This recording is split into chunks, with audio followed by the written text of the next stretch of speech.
देखेंगे। पहले आपसे सवाल पूछ लेता हूं, ये रिस्क नाम की वर्ब जो देखी आपने, इसके बाद में देख रहे हो ये एग्रावेट लिखा हुआ है, इसकी जगह लिखा हुआ है एग्रावेटिंग। मान लीजिए यहां पे लिखना होता एग्रावेट या टू एग्रावेट, तो मैं ऐसा क्यों नहीं लिख सकता हूं? ऐसा क्या हुआ इस सेंटेंस में कि एग्रावेटिंग नाम के जीरेंड को हमें यूज करना पड़ा? चलो, सब कुछ छिपा है इस रिस्क नाम के वर्ड में।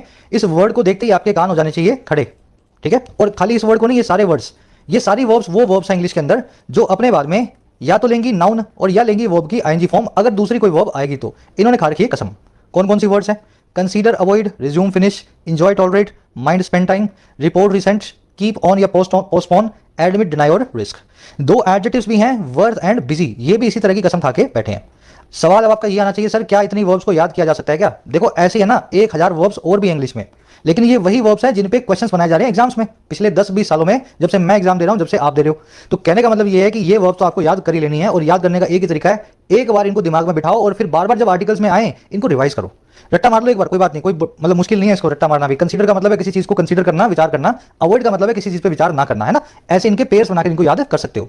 रिज्यूम का मतलब है शुरू करना, फिनिश का मतलब है खत्म करना, इंजॉय का मतलब है मजा लेना, टॉलरेट का मतलब है सजा सहना, है ना? कीप ऑन का मतलब है जारी रखना, पोस्टपोन का मतलब है आगे के लिए ढकेल देना, एडमिट का मतलब है मान लेना, डिनाई का मतलब है मना कर देना, है ना? तो ये सब एक दूसरे से जुड़ी हुई हैं।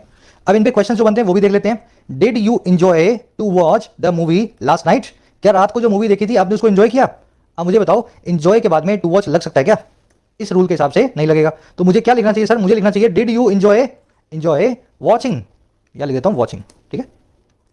Did you enjoy watching the movie last night. अब ये काम डिनाई के बाद में भी करना है। The thief denied to steal anything, thief ने मना कर दिया कि उसने कुछ नहीं चुराया, उसने कुछ भी स्टील नहीं किया। स्टील के लिए यहां पे आएगा स्टीलिंग, क्योंकि वर्ब लग चुकी है डिनाई, और इसके बाद में दूसरी वर्ब आएगी वर्ब की आईएनजी फॉर्म में। The company is considering to fire some employees, company consider कर रही है, विचार कर रही है कुछ एम्प्लॉइज को नौकरी से निकालने का। तो कंसीडर टू फायर नाम का कोई ऐसा फ्रेज नहीं बनेगा, कंसीडरिंग फायरिंग सम एम्प्लॉइज। अब आप बोलोगे सर ये तो बड़ा अजीब हो गया, कंसीडरिंग फायरिंग। हाँ हो गया, होता है और ऐसा ही होगा। समझ में आ गई बात? चाहे लग गया हो आईएनजी फॉर्म, कोई बात नहीं, इस बात से फर्क नहीं पड़ता। यहां तो फायरिंग आएगा, वर्ब की आईएनजी फॉर्म आएगी। अच्छा, नाउन आ रहा हो इन वर्ब्स के बाद में, तब पंगे नहीं लेने हैं, नाउन को अपनी जगह पे पड़े रहने देना। ये काम सिर्फ वर्ब्स के साथ करना है, आईएनजी बनाना है उसकी फॉर्म को। तो इसीलिए यहां लिखा जी रिस्क एग्रावेटिंग। चलो आगे बढ़ते हैं। आगे कह रहा है जी,